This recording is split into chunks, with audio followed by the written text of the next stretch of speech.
Mama d'ici et d'ailleurs, bienvenue sur Mamelle, le podcast nourricier qui voyage au cœur de la maternité.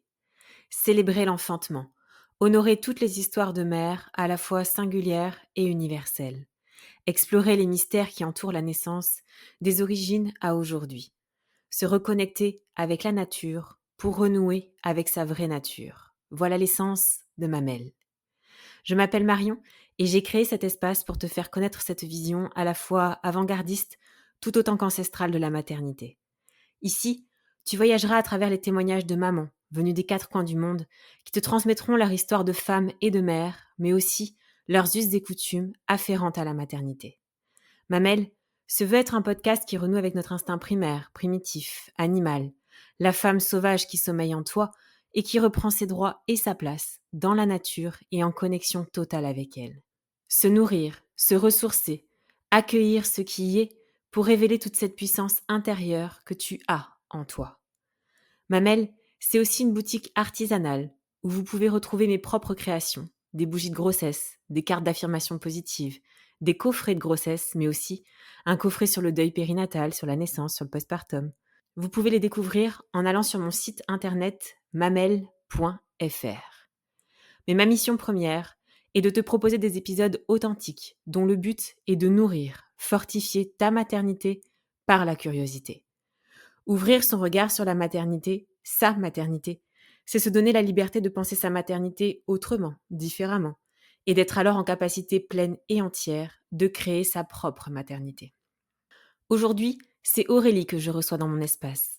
Aurélie est la créatrice de Comme des grands, qui vous propose des ateliers spécialisés sur la DME, diversification menée par l'enfant, l'alimentation autonome, mais également des formations à destination des professionnels. Aurélie est infirmière et maman de 2 petites filles. J'ai moi-même suivi ses ateliers pour mon premier fils et j'avais à cœur de proposer cet épisode pour mettre en lumière son accompagnement si précieux pour entamer l'une des premières grandes aventures de nos bébés, la diversification alimentaire. Je vous laisse embarquer dans cette aventure avec Aurélie, dans cet épisode qui vous donnera toute la confiance nécessaire pour vous lancer sereinement.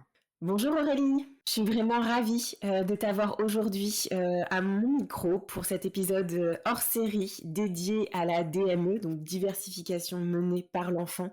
Je suis extrêmement touchée de t'avoir à titre personnel aussi, puisque j'ai moi-même pratiqué la DME avec mon fils et c'est toi en tout cas qui m'a formée à ça et qui m'a fait découvrir cette merveilleuse aventure partagée en famille et voilà, je voulais déjà te remercier pour ça et je suis d'autant plus honorée pour le coup de pouvoir te laisser la parole aujourd'hui pour sensibiliser aussi et informer les mamans qui vont nous écouter, les mamans et les parents aussi, hein, les papas aussi, qui vont nous écouter aujourd'hui.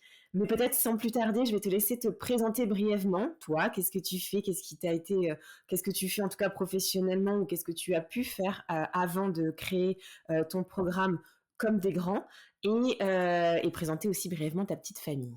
Alors, merci beaucoup pour l'invitation. Je suis ravie vraiment d'avoir donc cette possibilité de répondre à toutes tes questions.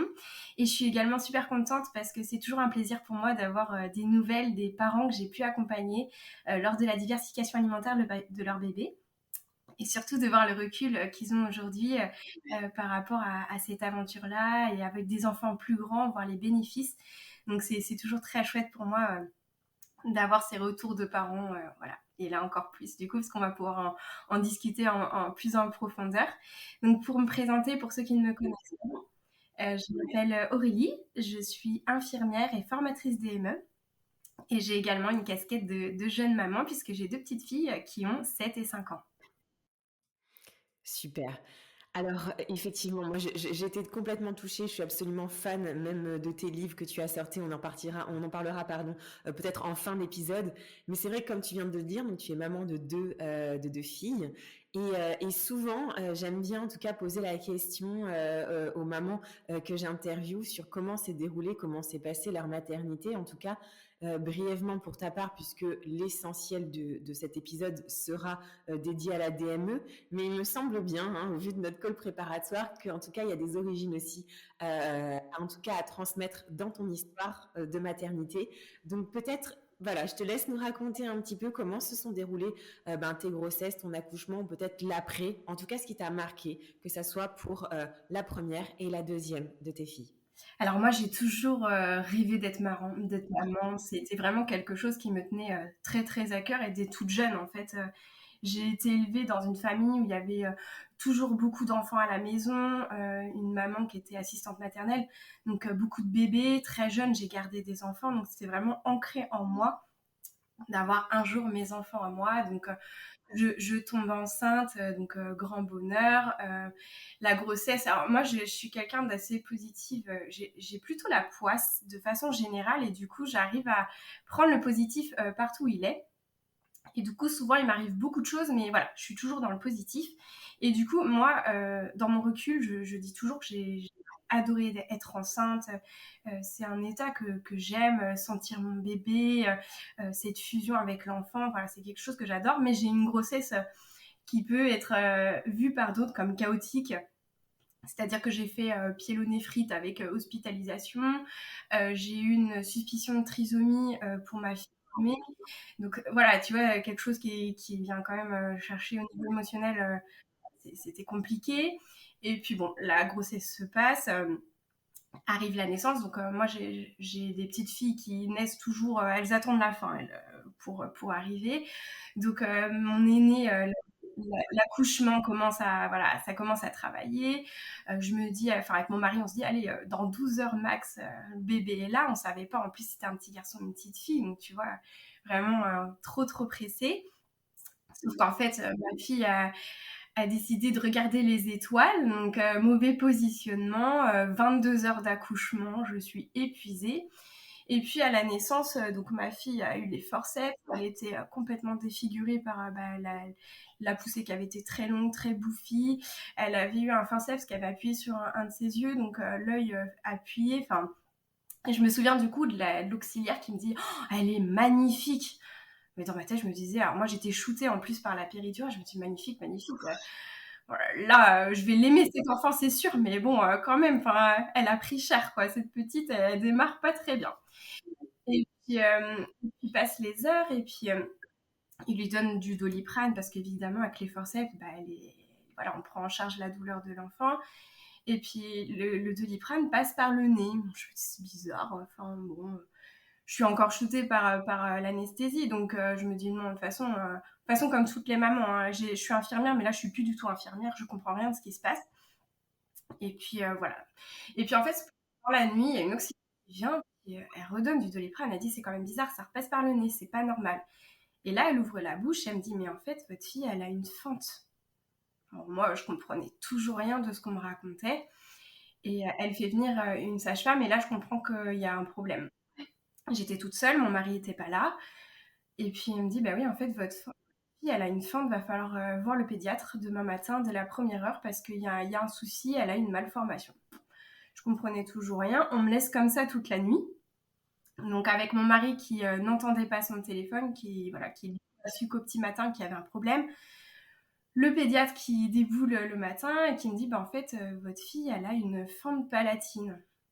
Moi, j'étais toujours noyée dans le je comprends rien. Enfin, et il m'explique en fait qu'il va falloir qu'on aille rapidement à l'hôpital à Nantes. Donc nous on était sur Cholet, donc Nantes, là il y avait les spécialistes en fait de la fente sur notre zone pour voir quel type de fente elle a. Donc il m'explique que c'est de la famille, alors du terme qui est pas très joli, mais bec de lièvre, mais qu'elle, ça ne se verra pas, mais qu'il y aura des répercussions sur le plan alimentaire, sur le plan dentaire, sur le plan de la parole.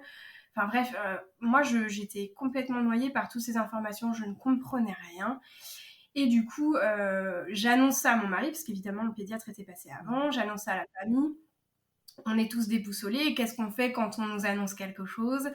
On va voir sur Internet et là, on voit tout le tableau clinique potentiel sans savoir qu'est-ce qui va réellement arriver à notre fille.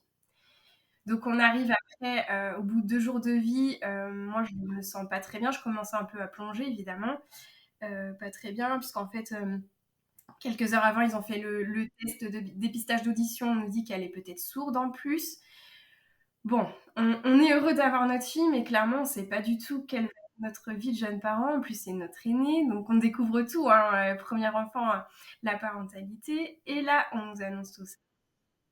On arrive à Hôtel-Dieu à Nantes, et là, par contre, un chirurgien hyper humain qui prend compte vraiment de notre fille. Moi qui travaillais dans ce milieu-là, j'avais pas l'habitude de ça, déjà en tant que soignante. Et là, je me dis, ah, on est entendu et on a quelqu'un en face de nous qui comprend que nous sommes complètement désarmés par rapport à tout ça. Moi, j'avais un projet d'allaitement à Cholet, on m'avait dit pas de souci. Là, il m'explique en fait que ce n'est pas possible physiologiquement, puisqu'en fait, elle ne saura jamais téter, puisque ça fait des appels d'air, comme si c'était ouvert en permanence, et c'est des enfants qui ne savent pas téter. Donc là, je prends conscience qu'en fait, ça fait 3 jours qu'elle ne mange pas, donc petite fille qui pleurait beaucoup, donc déjà, tu dis, bon, bah, ok, je comprends mieux. Et il nous explique, en fait, bah, effectivement, tout ce qu'elle peut avoir au cours de sa vie, mais que c'est propre à chaque enfant, et qu'il y a des enfants qui vont très très bien s'en sortir, qui vont avoir donc évidemment les interventions, parce qu'à 8 mois de vie, elle a été opérée pour une reconstruction du coup du palais, du voile, puisqu'elle n'avait pas tout ça. Et, euh, et voilà, il nous dit, bah, on va se revoir régulièrement pour avancer, mais vous allez galérer avec l'alimentation. C'est ce qui s'est passé. Clairement, on passait en moyenne 10 heures par jour à lui donner le biberon, puisque en fait c'était une petite fille qui se fatiguait très très vite, puisque forcément ça marchait pas au niveau mécanique. Et il m'avait dit, l'alimentation de façon générale sera compliquée jusqu'aux interventions. Donc bon, on passe les premiers mois de vie, je découvre en plus qu'elle est hypersensible. Donc tout ce qui est prise en charge de la douleur, c'est quelque chose voilà, de très important, puisque elle ne supporte pas la douleur. Elle a fait un muguet. En fait, Léna, elle sait pas faire les choses à moitié. C'est-à-dire que quand elle a mal, elle a très mal. Quand elle est triste, elle est très triste. Quand elle est heureuse, elle est très... Et en fait, on l'a senti bébé. Donc ça a en plus renforcé ce côté parentalité un petit peu compliqué. Elle pleurait toute la journée. Elle pleurait dès qu'elle voyait les biberons. Enfin, tout était vraiment très compliqué. Donc voilà, même moi en tant que maman, bah, j'ai évidemment très vite plongé. Et l'alimentation, du coup, j'avais en ressource de me dire, quand on va débuter la diversification alimentaire, ça va aller mieux. Bon, je me voilais un peu la face, puisqu'en fait, ça n'a pas été mieux. Dès qu'elle voyait une cuillère, c'était un carnage. Et par contre, j'ai fait une belle rencontre qui a clairement tout changé aujourd'hui, que je peux dire qui a changé ma vie, celle de notre fille aussi. J'ai rencontré une sage-femme qui m'avait pas suivie pendant ma grossesse, et qui par contre a fait mon suivi post-accouchement, et qui voyait ma fille du coup avec cette fente, et elle connaissait déjà les fentes, donc elle m'a énormément rassurée. Et c'était une sage-femme qui avait travaillé pendant 2 ans, de mémoire 1 ou 2 ans, en Nouvelle-Calédonie, et elle m'a dit, bah, écoute, là-bas, ils donnent pas de purée comme nous on fait chez nous, ils font la DME. Et là, je me dis, mais qu'est-ce qu'elle me raconte? Enfin, clairement, elle me dit, bah, les bébés là-bas, on leur apprend à manger directement avec des aliments bien mous, avec les doigts. C'est ce que j'ai fait avec ma fille aînée, et je me dis que pour Léna, c'est peut-être quelque chose qui va l'aider, puisqu'en fait, Léna, elle ne supportait pas qu'on touche sa bouche. Je pense du fait de sa fente aussi, elle avait déjà un blocage par rapport à ça. Et du coup, elle me disait, comme ça, elle va être maître de son alimentation, fait des recherches. Moi, je suis là disponible pour te donner des pistes, mais fais des recherches, c'est peut-être quelque chose qui va lui convenir.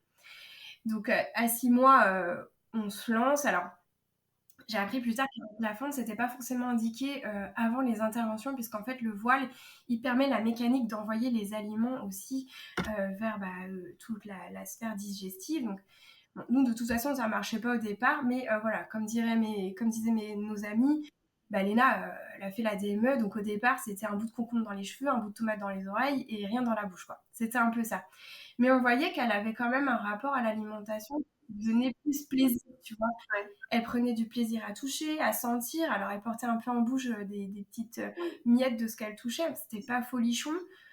Mais de toute façon, l'alimentation, c'était compliqué. Donc, on satisfaisait de ça. Et elle a été opérée à 8 mois. Et après l'intervention, le jour et la nuit, elle a commencé à s'éclater à table. Et là, du coup, on a eu pas mal de gens autour de nous qui nous disaient, mais c'est bizarre, vous donnez pas de purée comme les autres. Parce qu'à l'époque, on donnait pas forcément de purée quand on faisait la DME. Aujourd'hui, on a plus de recul, on fait différemment les choses. mais on ne donnait pas de purée, on commençait directement avec les morceaux.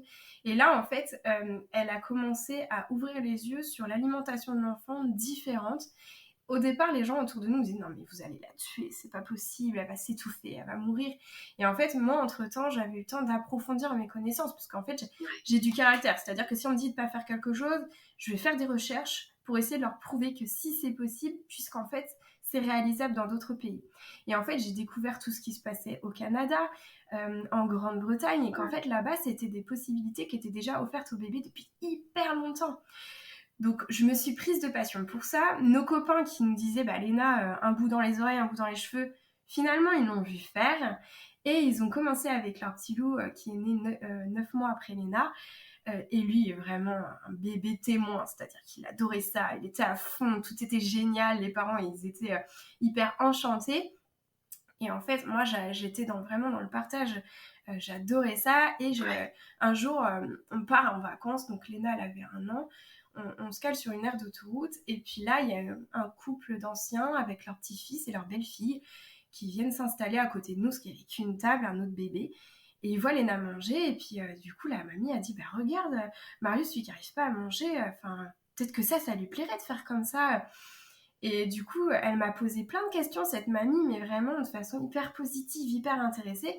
Et en partant de l'aire d'autoroute, mon mari a dit, tu vois, c'est peut-être ça que tu feras plus tard. Informer les parents, les former et transmettre parce que tu es passionné par ça. Et du coup, on est parti en vacances, et à la fin des vacances, j'avais déjà tablé tout mon atelier, c'est-à-dire que je savais déjà exactement ce que j'allais transmettre aux parents, comment je voulais faire. Et 3 mois plus tard, je créais les ateliers comme des grands pour vraiment partager toutes mes connaissances. Et mon objectif, c'était vraiment de transmettre pour que les parents puissent être aussi ébahis devant leur bébé que nous on l'était, de partager les repas ensemble et voilà, de leur faire découvrir cette autre façon d'alimenter les bébés que d'être vraiment l'adulte qui mène le repas. C'était vraiment ça, moi, ma dynamique à l'époque. Et tu vois, je suis tombée enceinte, mes filles, elles ont 2 ans d'écart, je suis tombée enceinte peu de temps après de ma deuxième fille, et elle, pareil, bébé témoin. 6 mois, elle s'éclatait avec la DME, et du coup, elle a pu venir renforcer auprès de notre entourage l'idée que la DME, c'était hyper chouette, un moment hyper convivial à vivre avec son enfant, et que voilà, on vivait le repas ensemble, et plus comme nous on a été élevés à l'époque, je donne à manger à mon enfant et moi par exemple je mange après, ou je suis contrainte de donner à manger à mon enfant pendant que le reste de la famille mange. Enfin, vraiment c'était un temps d'échange et on mange tous ensemble. C'était vraiment ça la dynamique que j'ai réussi à transmettre et aussi à vivre moi en tant que maman avec ma petite fratrie de 2. Et j'ai pu voir aussi l'émotion de ma fille aînée qui était dans l'idée de je suis une grande, je vais te montrer à manger, comment on mange Lise avec les doigts, comment tu dois faire. Enfin, vraiment, c'était hyper chouette. Et du coup, c'est mon recul de professionnel mélangé à mon recul de maman qui m'a fait vraiment créer ces ateliers DME. Et à l'époque, on était 2 en France à le faire. Donc c'était chouette aussi d'ouvrir ce champ. Et quand je vois aujourd'hui le nombre de professionnels qui accompagnent et forment les parents à cette nouvelle façon de diversifier les bébés, je suis vraiment contente du chemin parcouru, puisqu'en fait ça n'avait pas si longtemps que ça, même si bon, moi je trouve que ça fait long quand même, mais c'était que depuis 2017, donc on a quand même pas mal avancé. C'est vraiment magique déjà ce que tu viens de nous décrire. Sur toi aussi, ta maternité, Aurélie, c'est très touchant. Et puis, au-delà effectivement de cette entrée dans la parentalité qui a été quand même extrêmement douloureuse pour vous au niveau de la parentalité, mais aussi pour votre petite, parce que c'est vrai que ça n'a pas vraiment dû être simple pour tous les 3 en tout cas, cette naissance-là. Et tu rebondis avec passion, mais aussi avec force et avec une puissance qu'on sent déjà et qui est extraordinaire. Et on sent effectivement toute cette positivité dont tu nous parlais tout à l'heure dans ta voix et dans tout ce que tu nous transmets déjà. Et donc, déjà pour ça, vraiment merci, parce que c'est ce que j'ai pu aussi ressentir quand j'ai commencé l'atelier avec toi. Donc voilà, déjà, c'est énorme de pouvoir avoir une information d'une personne aussi passionnée. Et en plus, maintenant qu'on connaît ton histoire, je trouve que ça donne toujours un petit peu plus de caractère aussi à ce projet comme des grands que tu mènes aujourd'hui. Alors peut-être que ma première question sur la DME, ça serait la plus simple, j'ai envie de dire, c'est selon toi, comment tu définis la DME? Alors pour moi, c'est une vision de diversifier l'alimentation du bébé en centrant le bébé vraiment sur son repas. C'est pas une question de texture, une question de format, mais c'est vraiment une question d'autonomie. C'est-à-dire que je suis parent, je propose des repas de qualité et adaptés à mon bébé, et après, je le laisse aller dans la découverte avec les aliments que je lui propose, que ce soit de la purée, que ce soit des morceaux, que ce soit des préparations brutes, plutôt cuisinées, ce qu'on souhaite. Et en fait, l'idée, c'est vraiment de le regarder s'émerveiller, de le laisser aller à la découverte sans nous induire le fait qu'il y ait par exemple des catégories alimentaires que moi je n'aime pas en tant que parent, sans lui induire le fait que ce qui est cuisiné est forcément meilleur que ce qui est brut. En fait, c'est vraiment le laisser aller à la découverte de ce que je lui propose, et voilà, de le laisser évoluer comme ça, de le voir Oui. appréhender sa motricité fine, le voir échouer, mais l'aider en fait en lui facilitant l'appréhension, c'est-à-dire qu'on va adapter les formats d'aliments pour que ce soit facile par rapport à ses capacités masticatoire, capacité à attraper les aliments. Mais voilà, l'idée c'est vraiment pour moi la DME, c'est de diversifier le bébé. Et du coup, mon accompagnement chouchou, c'est vraiment l'accompagnement en ligne via WhatsApp, parce qu'en fait, ça me permet vraiment de garder le contact avec les parents, d'être disponible pour eux quotidiennement. Et ça, je le fais pendant en moyenne 3 mois, mais des fois, ça va au-delà. Et en fait, ce que j'adore avec cet accompagnement-là, c'est que moi, je vois leur grande réussite quand eux voient leurs petits échecs. Et hier, j'ai posté un réel par rapport à ça pour dire aux parents que c'est pas parce que eux, ils voient du négatif que moi, je ne vois que ça. Par exemple, quand il y a un bébé qui mange peu, avec les parents, on fait le point. Je vois par exemple que la courbe de poids elle est harmonieuse, que l'enfant il prend plaisir à table, qu'il a évolué au niveau par exemple de sa motricité fine. Et ben en fait, ça c'est des éléments que moi je leur apporte, que les parents n'ont pas forcément, et du coup ils repartent chargés à bloc en disant c'est pas parce qu'il mange peu que déjà il répond pas à ses besoins nutritionnels et physiologiques, et c'est pas parce qu'il mange peu qu'il n'évolue pas en fait dans sa diversification alimentaire. Les parents ont tendance moi à la première, hein, à comparer avec ce qu'ils voient autour.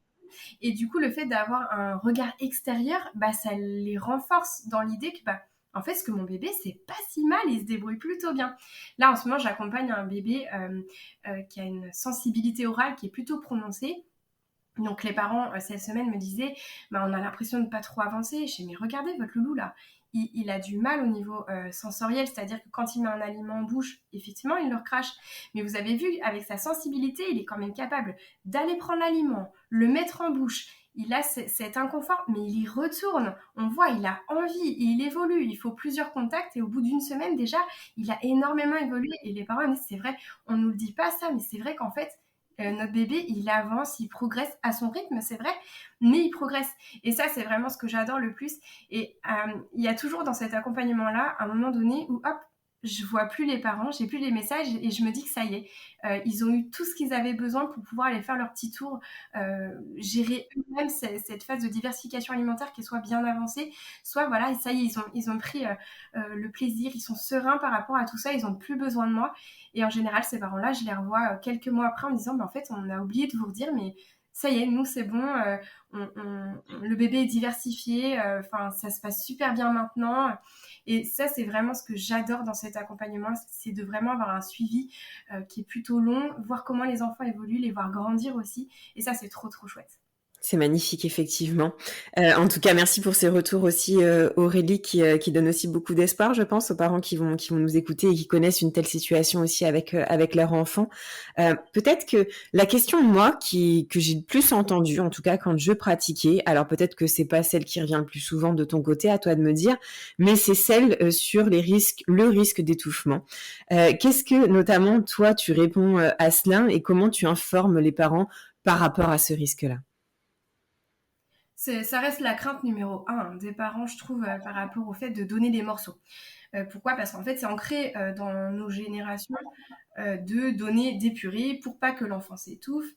Alors qu'en fait, c'est pas si vrai que ça. Moi, j'ai beaucoup de retours de bébés qui ont commencé de façon classique, qui faisaient des fausses routes, par exemple, avec les purées. Donc, les fausses routes, c'est pas anodin non plus, hein, ça peut créer des infections respiratoires. Voilà, on rigole pas non plus avec ça. Moi, quand j'ai commencé, il y avait déjà une étude qui tournait, ça s'appelle l'étude de Brown.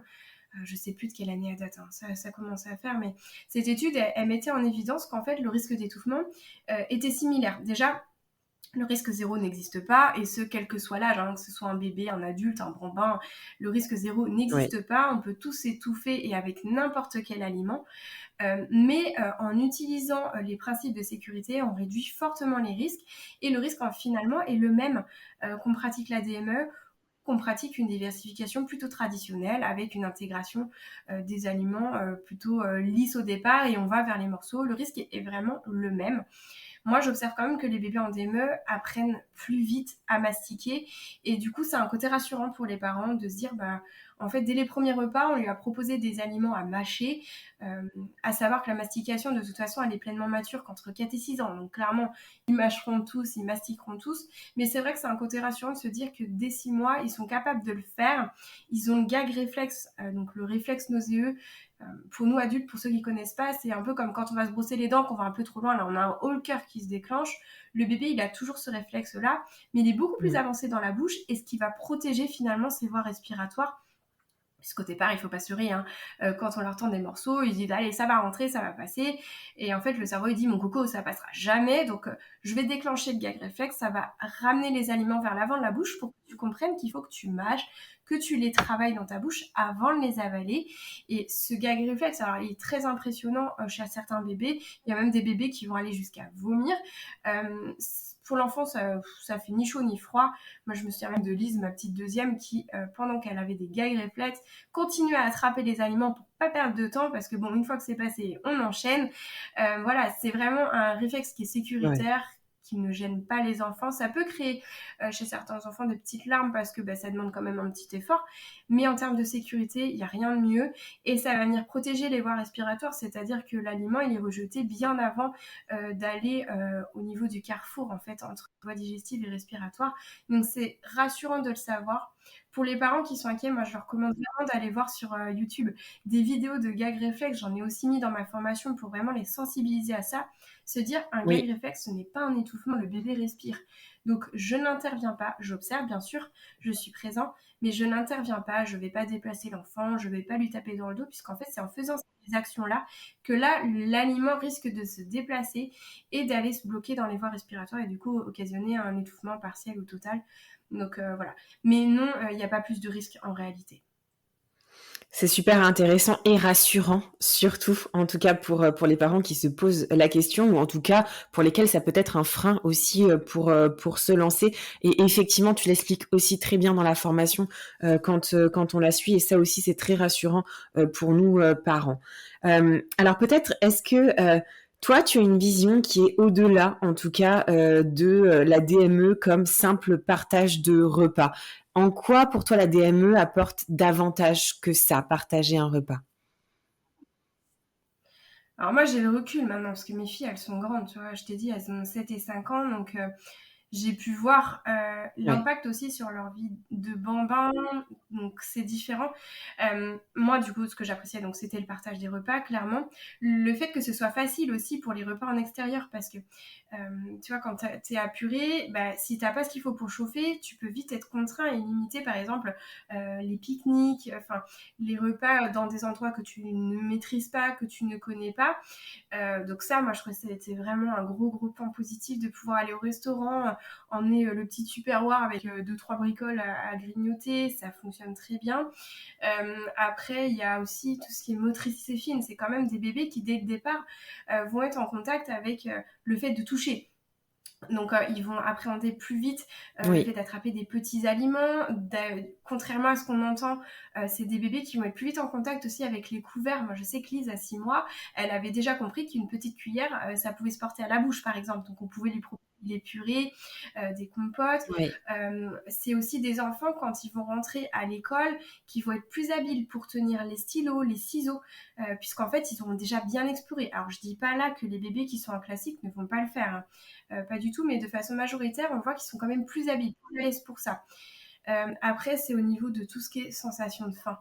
Alors là, c'est pareil. Je veux pas catégoriser non plus.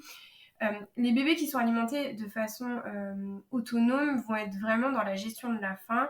Ceux en classique, ça va dépendre de comment le parent lui appréhende le repas. les parents un peu moins, mais certains modes de garde, on voit, ils ont tendance, comme il y a beaucoup d'enfants, à donner très vite. Et du coup, c'est des enfants qui apprennent à manger très vite. Oui, Il faut savoir que les signaux de faim, ils se déclenchent au bout de 20 minutes de repas. Quand une purée est prise en 10 minutes, l'enfant va pouvoir manger des beaucoup plus grosses quantités que ce que son estomac pourrait réellement lui permettre. Ça, on ne le retrouve pas forcément en DME puisque c'est eux qui gèrent leur timing. Et les repas en DME sont naturellement plus longs du coup. On a des repas qui durent entre 20 et 45 minutes oui, facilement, alors qu'en classique, en 20 minutes, tout est réglé. C'est-à-dire que la purée est prise, le yaourt est pris. Et bien sûr, ça, je différencie vraiment la façon de oui. faire. Mm. Si tu es un parent, que tu prends vraiment le temps entre chaque cuillère, que tu arrives aux 20 minutes, bah là, il n'y aura pas ce souci-là de la satiété puisque tu vas respecter vraiment les signaux de faim. Quand tu vas vite, par contre, le cerveau, lui, il n'a pas le temps de se mettre en alerte, à se dire, bah là, non, en fait, un petit qui mange 200 grammes de purée, c'est énorme, en fait. Donc, il y a ces données-là. Il y a la confiance aussi. Oui. Je trouve qu'on apprend plus facilement à faire confiance sur l'équilibre alimentaire sur la semaine, sur les quantités ingérées, sur aussi les phases de progression. De se dire, bah, en ce moment, c'est plus difficile pour toi. Ok, mais je sais que plus tard, je te fais confiance, tu vas y arriver. Il y a vraiment, la DME, pour moi, c'est bien plus que de donner à manger. Alors Aurélie, peut-être que tu pourrais nous transmettre, en tout cas, j'imagine que tu as plein, plein, plein de belles histoires, toutes différentes les unes les autres, mais est-ce qu'il y en a une, en tout cas, qui t'aurait marqué et que tu souhaiterais nous transmettre aujourd'hui? Alors, il y a quelques semaines, c'est il n'y a pas si longtemps que ça, j'ai été contactée par une maman qui voulait qu'on prenne un rendez-vous visio. Alors, j'étais en plein déménagement, donc compliqué. Mais quand j'ai vu son nom, je me suis dit, ah, quand même, ce serait chouette vraiment de prendre ce petit temps voilà, entre deux cartons. En fait, quand j'ai vu le nom de cette maman, je me suis dit, mais c'est fou, c'est la première maman que j'ai accompagnée qui a suivi Ouais. mon premier atelier. Et à l'époque, elle ne le savait pas que c'était mon premier atelier, je n'avais rien. Et du coup, là, elle m'a recontactée et elle me dit, je sais pas si je me souviens, enfin, si vous vous souvenez de moi. Et j'ai dit, mais si, quand j'ai vu votre nom, je l'ai su. Et en fait, j'ai appris qu'elle avait aujourd'hui 3 petits loulous. Et du coup, elle avait des questions pour son dernier. Et franchement, ça m'a vraiment touchée de me dire qu'après tant de temps, parce que son aîné, il avait le même âge que Léna, donc tu vois, il a 8 Ouais. ans aujourd'hui, de me dire qu'elle s'est souvenue de moi et qu'elle n'a pas hésité à revenir vers moi pour avoir de nouveaux conseils, voir qu'est-ce qui avait évolué par rapport à son grand, comment on voyait les choses aujourd'hui. Enfin, et ça m'a vraiment touchée qu'elle revienne vers moi pour voilà, me partager son expérience de maman, ce qu'elle était devenue, me dire aussi que ce qu'on avait fait ensemble lors de l'atelier, ça avait vraiment changé beaucoup de choses pour elle dans l'accompagnement alimentaire de ses enfants. Et c'était vraiment très touchant et c'est vraiment quelqu'un que je n'avais jamais Ouais. oublié. Et du coup, ça m'a touchée d'avoir de ces nouvelles il y a quelques semaines et de voir que tout allait bien et que c'était avec autant de plaisir en fait qu'elle allait débuter sa troisième DME C'est avec doux, son effectivement, dernier. et c'est beau aussi. C'est une belle reconnaissance aussi pour toi et tout ce travail que tu fais et que tu mènes, en tout cas, pour nous accompagner aussi, parce que c'est une aventure quand même qui est marquante aussi dans notre parentalité.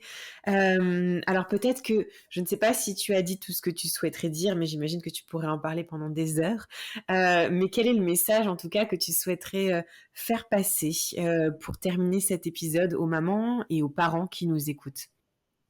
Alors, je suis spécialisée dans la DME, l'alimentation autonome, donc j'accompagne les parents qui ont ce projet-là.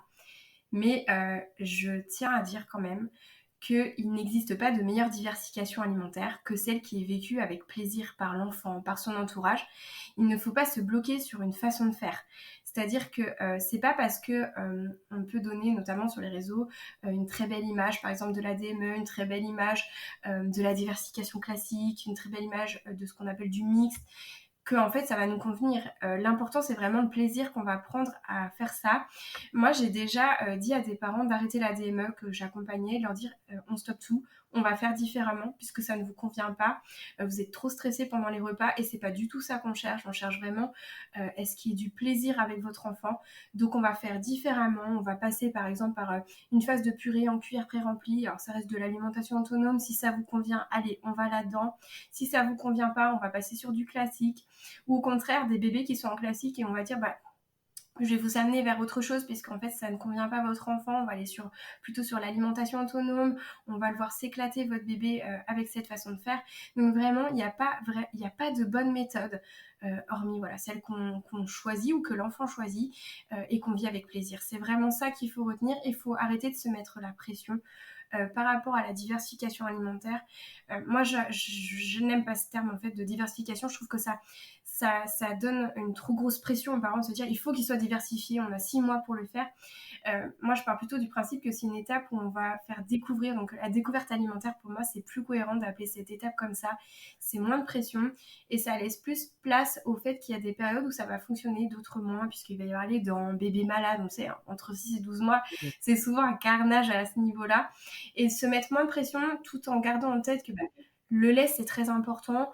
Les solides vont devenir aussi progressivement, mais qu'il faut être dans l'idée que le bébé, il est là pour ouvrir sa palette alimentaire, prendre du plaisir à découvrir les aliments, à manger avec la famille, et c'est vraiment ça qui est le plus important. Ce terme de découverte alimentaire est merveilleux, effectivement, et résonne encore une fois de manière très positive et fait sens bien plus que diversification. Totalement, totalement. Alors peut-être pour terminer, j'ai commencé aussi, je l'ai évoqué rapidement, Aurélie, donc tu as écrit aussi 2 livres sur la DME, si je me trompe pas, 2 livres, et donc est-ce que tu as d'autres projets? 3 livres! Ah, tu vois, je me suis trompée. Ah, j'en étais restée à 2, tu vois. 3 livres sur la DME. Est-ce que tu as d'autres projets à côté ou pas? Alors, je vais déjà prendre un gros temps cet été pour mettre à jour toute ma formation vidéo qui, elle, date un Ouais. petit peu maintenant, même si c'est la 4e version, parce qu'en fait, les recommandations changent. J'apprends aussi des retours de parents, des nouvelles techniques, des nouvelles astuces que je partage.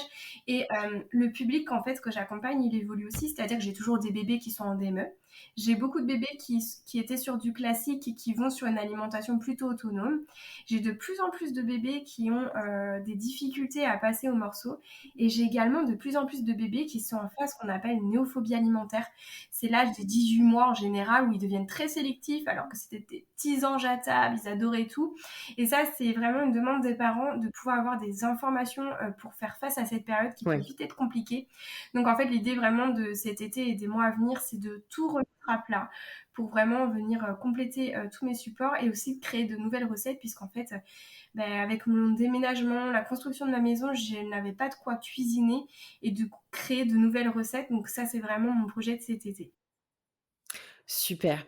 En tout cas, Aurélie, un immense merci, du fond du cœur en tout cas pour cet épisode extrêmement riche, lumineux, et puis encore une fois qui permet de sensibiliser et d'informer les parents qui souhaiteraient se lancer dans cette merveilleuse aventure, je le répète.